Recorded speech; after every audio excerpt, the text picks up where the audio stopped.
Há pouco tempo, o Vasco estava jogando bem, vencendo, torcida animada, sonhando. De repente, perdeu 5 jogos seguidos, está olhando para a parte de baixo da tabela.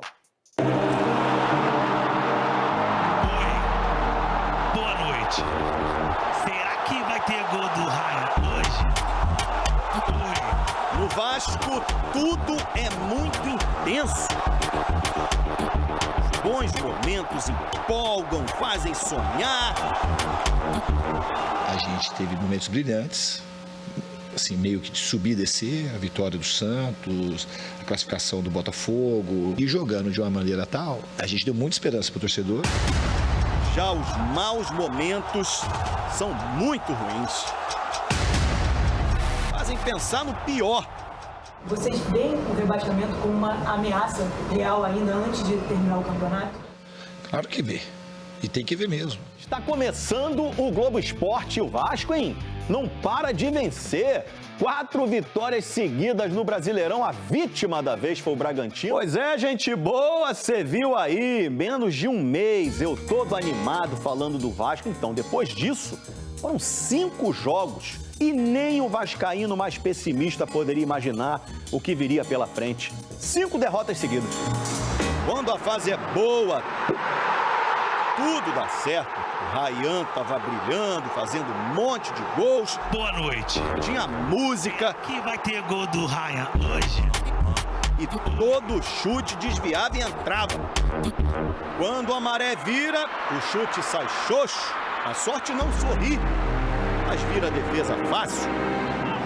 Nuno Moreira também vinha jogando muito. Agora o chute vai na lua. Pé direito isolou.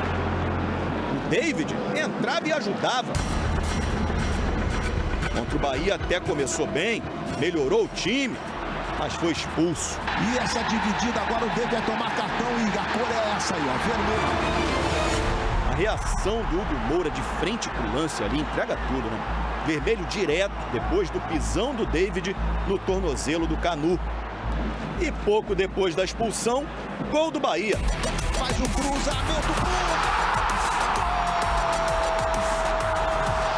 Eric Pulga. Santiago Mingo podia ter ajudado o Vasco, deu um migué na hora de ser substituído, tomou amarelo. O problema é que ele já estava amarelado e o árbitro não percebeu. Foi avisado pelos jogadores do Vasco e aí, vermelho para ele. Tudo igual em expulsões. O Vasco tentou empatar, mas quando a fase é ruim, não tem jeito. Nada de gol. Paulo Henrique pressiona, foi pra fora do gol! Bahia 1-0. Saber escutar as críticas, porque a gente sabe que a gente está no momento ruim, no momento difícil. Depois das 4 vitórias seguidas, o Vasco estava na briga por vaga na Libertadores. E agora, depois de 5 derrotas seguidas, a briga é outra. A gente precisa pontuar. E o rebaixamento, lógico que é uma questão. O time que eu dirijo, eu me incluindo, e os jogadores, esses jogadores que precisam aprender a ser grande do tamanho do Vasco. O Vasco vai ser gigante sempre. Só que o time tem que aprender a ser grande. Pois é, olha a montanha-russa. Antes da sequência de 4 vitórias seguidas, o Vasco estava em 12º lugar no Brasileirão. Aí ganhou 4 jogos, subiu para 8º. Estava de olho numa briga ali, numa vaga para a Libertadores. Aí veio sequência de 5 derrotas. Voltou para a metade de baixo, está em 13º, 42 pontos. O primeiro time na zona de rebaixamento é o Santos, tem 37 e um jogo a menos que o Vasco joga hoje contra o Internacional, o Santos.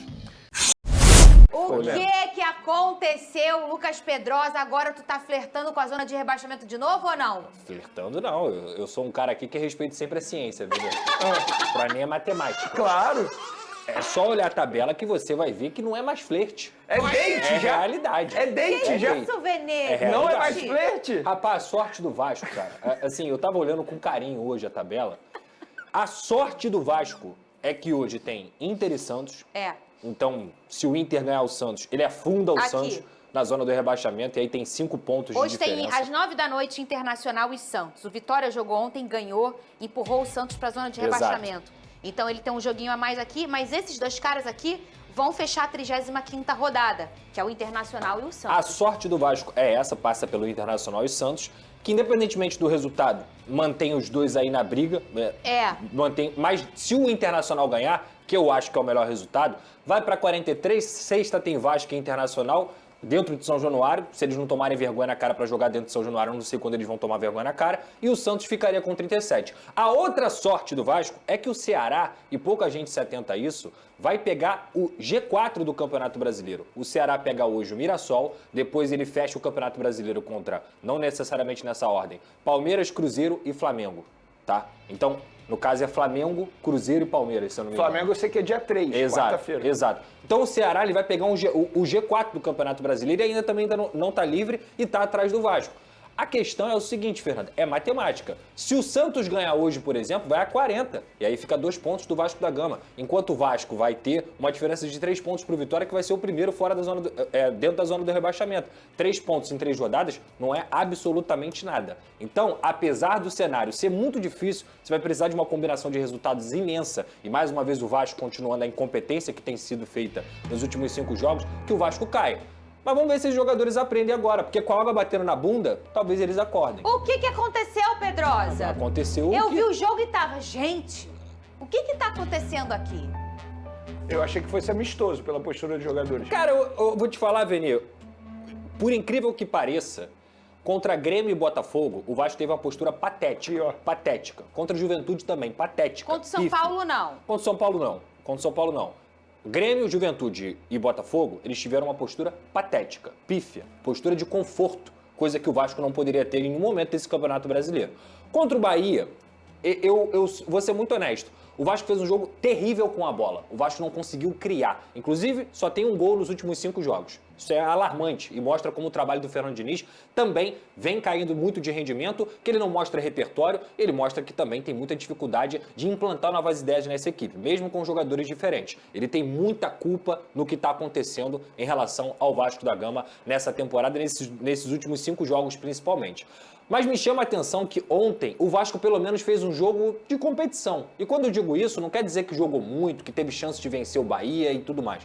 O que eu digo é que eu vi uma postura diferente, principalmente sem a bola. Os caras pelo menos estavam correndo, estavam se dedicando, coisa que não aconteceu nas últimas rodadas. E aí, Fernanda, infelizmente, eu tenho que tornar a falar novamente uma coisa aqui, que infelizmente nós, o povo brasileiro, a gente tem uma mania sistemática de sempre colocar a culpa de tudo em cima do técnico. Ah, porque o técnico? Aí troca de técnico. A fórmula do fracasso do Vasco nesse século se chama trocar de técnico. O Vasco troca de técnico toda vez que acontece alguma coisa ruim, toda vez que tem uma fase ruim, toda vez que acontece algum tipo de crise. Sempre troca de técnico e não mudou absolutamente nada. No caso do Fernando Diniz, eu acho que, repito, ele tem muita culpa no que está acontecendo, mas não tirem a responsabilidade dos atletas. Vamos relembrar aqui. O jogo estava 0-0 quando vai para o intervalo. O Fernando Diniz coloca o David na vaga do Matheus França naquele momento, que também não conseguiu jogar bem mais uma vez. O David entra e com 20 minutos de jogo, um jogo que estava 0-0, um jogo que o Bahia era melhor sim, mas não tinha conseguido fazer o gol ainda, muito por conta dessa postura defensiva que o Vasco pelo menos conseguiu sobreviver na Arena Fonte Nova, um Bahia que venceu o Palmeiras, um Bahia que venceu também o Flamengo nesse campeonato. E o Vasco simplesmente teve o David expulso por uma imprudência dele, ele pisa com todas as travas no pé ali do Canu, e o Vasco perde um jogador. Não, e assim, uma bobeira máxima, porque ele tá perto da grande área do Bahia, uma coisa... Aí eu te falo, vai culpar o treinador? A culpa é do treinador, que o jogador entra com as travas na perna do zagueiro adversário e 3 minutos depois o time toma gol? É sintomático, pô. É sintomático. Vai culpar o Diniz do que aconteceu contra o Juventude, que o Cuesta tira o corpo, o Léo Jardim depois entrega a bola e o Juventude vira o jogo em 20 minutos? Vai culpar o treinador? É tudo culpa do treinador? Não é culpa do treinador só. O treinador tem parcela de culpa. Mas enquanto esses jogadores não tiverem a responsabilidade assumida de vestir a camisa do Vasco da Gama, esquece, pode trocar de técnico, pode botar o Papa, não vai mudar. O Vasco tem um problema crônico dentro do seu elenco de zona de conforto. Vocês vão lembrar aqui, pô, o Vasco perdeu com um a mais pro Vitória no Barradão. O Vasco tomou goleada do Puerto Cabello, que é um time semiprofissional. O Vasco colecionou vexames nessa temporada e na última também, porque esse grupo de jogadores, por mais que ele tenha mudado um pouco, o perfil desse grupo é de um mental fraco, é de um mental que só joga quando a água tá batendo na bunda. Me desculpa, é isso. Eles são ruins Fernanda? Não acho que eles são ruins, não. Não são Eles mesmo. tecnicamente são muito abaixo do campeonato? Não. Longe disso. O mental deles é fraco. Eles não assumem a responsabilidade do que é jogar com a camisa do Vasco. Enquanto eles não me provarem o contrário, eu vou repetir para vocês. Não tirem a responsabilidade dos atletas. Eles ganham bem, eles viajam em voo fretado, eles têm tudo do bom e do melhor dentro do CT. O Vasco dá toda a estrutura possível, salário em dia. O que está faltando? O que está faltando? É o Fernando Diniz que é o problema? Porque com o Carille... Pô, Pedrosa, o Fernando Diniz perdeu o vestiário. O Carille não tinha perdido o vestiário. E o Vasco tomava pancada atrás de pancada. O Rafael Paiva perdeu o vestiário? Não. E começou a tomar pancada também. Será que é o técnico mesmo o problema? E quando venceu 4 seguidas, o treinador era maravilhoso. Os jogadores saíram e falavam, não, o Diniz é maravilhoso. Era elogio do Ryan, era elogio do Coutinho, era elogio do Léo Jardim. Isso Jardim. foi 3 meses atrás, foi um mês atrás. Tem 15 dias, Venia. 15 dias. Tem 15 dias, Venia. Aí a culpa é do técnico? Não, a culpa é dos atletas que têm que assumir a responsabilidade e parar de errar dentro de campo. E olha, o técnico Fernando Diniz falou, e nós separamos aqui 2 sonoras. A primeira é quando ele é questionado sobre a necessidade de pontuar para fugir agora do rebaixamento. Rodolfo. Claro que vê. E tem que ver mesmo. A gente não tem pontuação ainda, faltam 3 jogos, a gente precisa pontuar. E isso é uma coisa que a gente devia ter. Isso é um erro, talvez um dos erros principais do time, é meio que quando o campeonato se apresentou pra gente tinha repertório, condição, jogando futebol de uma maneira que a gente podia aspirar coisa melhor, a gente meio que rejeitou. A gente não abraçou, e a torcida incentivando e apoiando. E aí, se você não vai, você fica. Você não fica mais ou menos, ou vai para cima ou vai para baixo. E a gente, porque no mesmo lugar você não fica. Se você não vai, não produz e não ganha jogo, o lugar da tabela a gente não ia ficar. A gente ia ficar em 7º lugar. A gente podia ter avançado mais, podia estar falando de uma outra coisa hoje, mas hoje a realidade é essa. A gente precisa pontuar e o rebaixamento, lógico que é uma questão. Faltam 3 jogos para terminar o campeonato, nós precisamos ganhar. Precisamos ganhar jogo. A segunda sonora é sobre os boatos de que o elenco estaria rachado e, obviamente, ele desmentiu. O Pedrosa já desmentiu isso aqui pela sexta-feira, Rodolfo. Isso é bobagem. Você sabe que é bobagem. Sabe da minha relação? Como é que ia ter uma vestiário? Quem que ia rachar o vestiário? O Léo Jardim? O Ryan? O Veguete? O Felipe Coutinho? Todo mundo lembrou. O Felipe Coutinho, outra coisa, o Felipe Coutinho não jogava partidas sequenciais. Tá? Acho que ele já é agora, nessa temporada. Provavelmente é a temporada da carreira dele que ele fez mais partidas, partidas consecutivas, treinamentos consecutivos. Então tem um monte de coisa boa nisso. O que tem de muito ruim, esse recorte de 5 jogos, ele é muito pesado, muito ruim. E é uma tristeza muito grande. Eu quero vir aqui comemorar a vitória, falar vitória Vascão, assim que for possível. Falar de vitória Vascão. O Diniz, com toda a razão, o Pedrosa já tinha admitido isso aqui na sexta-feira, trouxe informações e tudo mais internas de que isso é uma grande bobeira. E tem um detalhe, é claro que a sequência ela é dolorosa, né? E aí tem horas também que as coisas parecem que acontecem no lugar errado. Porque aí você olha no retrospecto, por exemplo, o Peção tava falando comigo ontem, meu marido, ele fala, eu odeio jogar contra o Bahia e contra o Grêmio fora. Porque são 2 jogos que o Vasco não ganha. Eles vêm aqui jogar em São Januário e a gente ganha deles. Mas fora de casa parece que tem um negócio. Quer dizer, já era um resultado de empate, vamos dizer assim, que seria, vamos dizer, até positivo. O Bahia tá lá em cima brigando pelo G5. O Vasco já não tem um retrospecto legal jogando lá contra o Bahia. E aí, mas aí você tá sem o Coutinho. Você toma um cara expulso e toma o gol depois. Porque dava pra segurar um empate e até vencer o Bahia. Mas aí acontece na hora errada, para fazer o botão do terra arrasada, o Vene Casagrande. O problema não é você perder para o Bahia lá, porque teoricamente isso é normal, né? Você nunca vai achar estranho. O problema é como você perde. Você perder para o Bahia lá. E o Bahia nem estava fazendo uma grande partida não, tá? Assisti esse jogo aí, não estava fazendo uma grande partida. Inclusive no finalzinho, teve uma jogada de uma cabeçada. Foi de quem? Que o goleiro Ronaldo só ficou rezando assim. Verrete, foi quase que o Vasco empatou ainda com 1 a menos. Então, assim, o jogo em si não era muito difícil para o Vasco da Gama naquilo que a gente estava assistindo.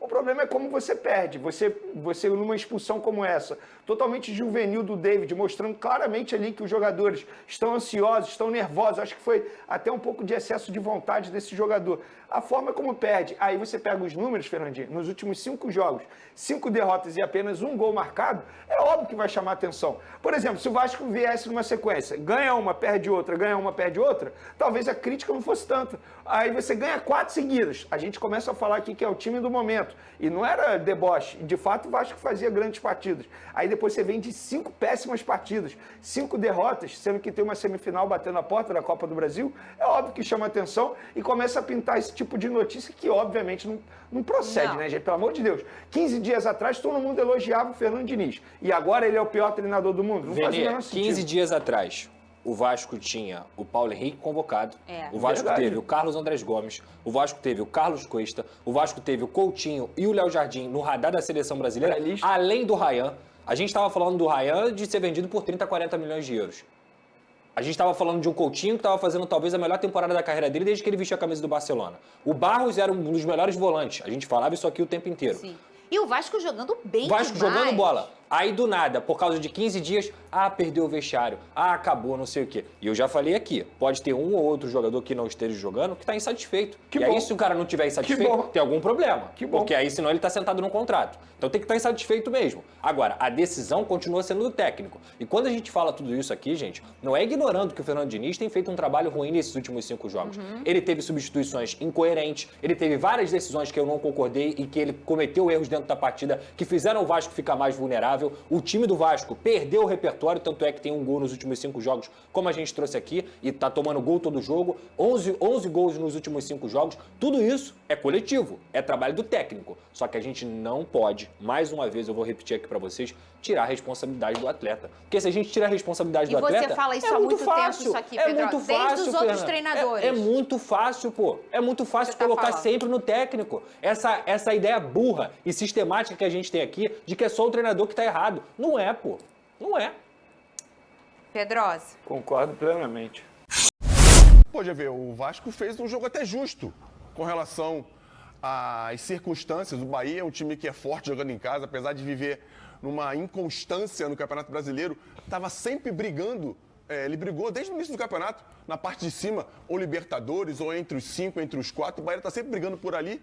E é difícil jogar contra o Bahia jogando em casa. E o Vasco, num momento difícil, né, com um pouco de insegurança com relação a construir o seu jogo. O Vasco fez um jogo justo, conseguiu incomodar o Bahia quando teve a posse de bola, sofreu alguns contra-ataques, coisa que não é muito comum no time do Diniz, ele fica até meio chateado quando isso acontece, mas dentro da forma com que o Vasco vinha jogando, o Vasco até não tinha muita posse de bola como está acostumado a ter. Os jogadores construtores do Vasco, Tietê estava no banco, Felipe Coutinho não jogou esse jogo, e aí a entrada do Matheus França é um jogador que eu gosto, mas eu gosto de ver o Matheus França mais perto do gol. Essa parte de construção do Matheus, eu acho que ele fica um pouco longe do local onde ele consegue ser mais letal, que é perto do gol, é onde ele tem um contra um. Nessa parte de construção vindo de trás, acho que ele fica um pouco perdido ali. Com relação à expulsão do David, tinha que expulsar, não tem nem discussão com relação a isso, ele já sabia que deveria ser expulso. Uma entrada muito, muito forte, podia ter machucado de forma muito grave o Canu, pisou na parte de cima do tornozelo, enfim, é muito feio até de ver, espero que não tenha nada muito mais grave com o Canu, mas com relação ao gol, o Vasco mais uma vez toma um gol em um erro coletivo, coletivamente, é um gol totalmente evitável, como o próprio Fernando Diniz gosta de falar. Totalmente, pô. Totalmente, uma bola cruzada no segundo pau, depois de uma jogadinha curta. O cara cabeceou dentro da pequena área. Curta, de escanteio, e o Vasco vem pagando muito caro pelos erros individuais e coletivos que vem cometendo, mas tem um jogo importantíssimo contra o Internacional, que é decisivo para a temporada do Vasco. Já rodou o MM todo, Vini? Então põe pra mim só a tabela aqui pra gente fazer um exercício aqui, eu, Bigode e Fernandão, que aí te dá uma olhada com mais calma. A gente vai botar aqui já a tabela, porque assim, o Vasco tinha livrado passado para a primeira página brigando por Libertadores. Aí eu vi até um influencer do Vasco falar, se tivesse mais rodados a gente seria campeão, brigaria, enfim. Tá aqui, só para vocês entenderem, ó, o Vasco tá com 42 aqui, tá todo mundo com 34, só a Vitória com 35, né? Isso. Mas o Santos 37 pode encostar no Vasco, dependendo do jogo de sexta. Fala, Bigode. Hoje temos Internacional e Santos no Beira-Rio. Então, se um dos dois ganha, o Santos vai a 40 e o Inter vai a 43. Não, o Santos não pode ganhar de forma nenhuma. Se o Santos ganhar, complica pro Vasco. Se o Santos ganhar, o Santos vai a 40, empurra o Vitória para dentro da zona. E aí, meu amigo, até quem tem 43, até o Grêmio, tem que se preocupar. O que é ótimo, né? Para vencer o Palmeiras. E transforma a responsabilidade do Inter no jogo contra o Vasco muito maior. Exatamente. Porque o Inter, se vencer, vai a 43, dá meio que uma relaxada. Porque se ele perde, ele fica com 40. Mesmo que o Inter não ganhe hoje, Se o Inter vencer o Vasco sexta-feira, passa o Vasco. Isso aí. E aí joga o Vasco mais pra baixo. Mas tudo bem, é melhor do que o Vasco ter o Inter embaixo para jogar contra o Vasco em São Januário, jogando a vida. Por isso que o ideal seria a vitória. O Inter venceu o Santos hoje. Que aí o Inter já vai a 43 no Beira-Rio. Inter indo a 43, você fica ali. Neymar Santos... joga? Não, tá fora, lesionado. Vai variar um pouco. Eu acho que até o negócio do joelho, onde ele operou recentemente, foi algum lugar que ele já tinha uma lesão e aí optaram por preservar. Mantendo o Santos 37, Vitória 39 e o Inter vai a 43, eu acho que aí a briga fica mais entre Vitória e Santos, porque acho que Ceará e Vasco vão ter uma folguinha um pouco maior. Coloca pra mim aquela, Pedrinho, porque agora... Bota na tela aí, Vini Show. Vasco em outubro, Vasco em novembro. Cara, marcou 11 em outubro. Em novembro, só um gol. Tomou só 6 em outubro. Tomou 11 em novembro. Oitavo colocado a 2 pontos do G7. 13º colocado a 5 do G4.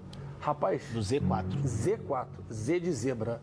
Rapaz, esse tal de futebol é um negócio de maluco, né? É doido. E a gente viu o Vasco na escalação ontem, pra você ver como é que os cenários mudam. Quando a gente ia imaginar que o Verratti não ia ser um cara imprescindível pro Vasco, porque normalmente qualquer jogador que saísse dessa linha de frente, ele entraria.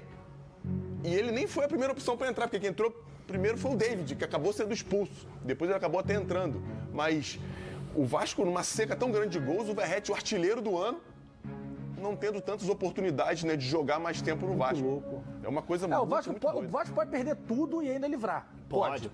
Porque tem time fazendo força pra cair também. Aliás, daqui a pouco eu vou dar um recado aí, hein? Parece que já tem time que vai ganhar patrocinador aí, porque já caiu, né? Daqui a pouco eu conto. Eu tava vendo ontem, GV. Na verdade, hoje de manhã, a gente tava no Só Joga em Casa ao vivo, eu e o Conrado Santana. Belo programa. Com a rapaziada toda. Se o senhor fizer calúnia sobre mim de novo, já sabe, né? Vou te processar. Falou que eu adoro quando poupa jogador. Eu tava vendo, dirigindo, xingando ele no privado. Inclusive, um abraço pra rapaziada, meu amigo Josué, que tá sempre lá também. Beijo pra você, Josué. Ano Fará. Porque o Josué, da última vez eu não falei o nome dele. Aí ele ficou chateado comigo. Então, tá pago agora a promessa. Josué, tamo junto. Espero você quarta-feira lá também, 7h30 da manhã. Mas a gente tava falando sobre isso, primeiro, o gol do Bahia, nesse jogo de ontem, o Fernandão falou evitável, erro coletivo, porque o Ademir tem muito espaço para cruzar, mas para mim o Robert Renan, se ele ataca a bola, ele tira. Se o Robert Renan vai na direção da bola, ele cabeceia pro alto, pro lado, para trás, para algum lugar, mas... Enfim, ele optou por sair da bola, não sei se ele imaginou que não tivesse ninguém ali atrás e acabou sofrendo gol. Mas assim, olha a diferença. Outubro, 11 gols marcados. Ganhou do Palmeiras. Ah, não, perdeu. Foi a única derrota pro Palmeiras. E agora em novembro era uma sequência de 10 ou 12 jogos sem perder. O Vasco ficou, dos 12 jogos, o Vasco só tinha perdido pro Palmeiras. É isso aí. Foi uma sequência de 12 jogos, a única derrota foi pro Palmeiras. Red Bull, cara. E aí, cara, olha, um gol marcado. Um gol marcado no mês de novembro. E hoje é que dia? Hoje é dia 24 de novembro. Se é Vasco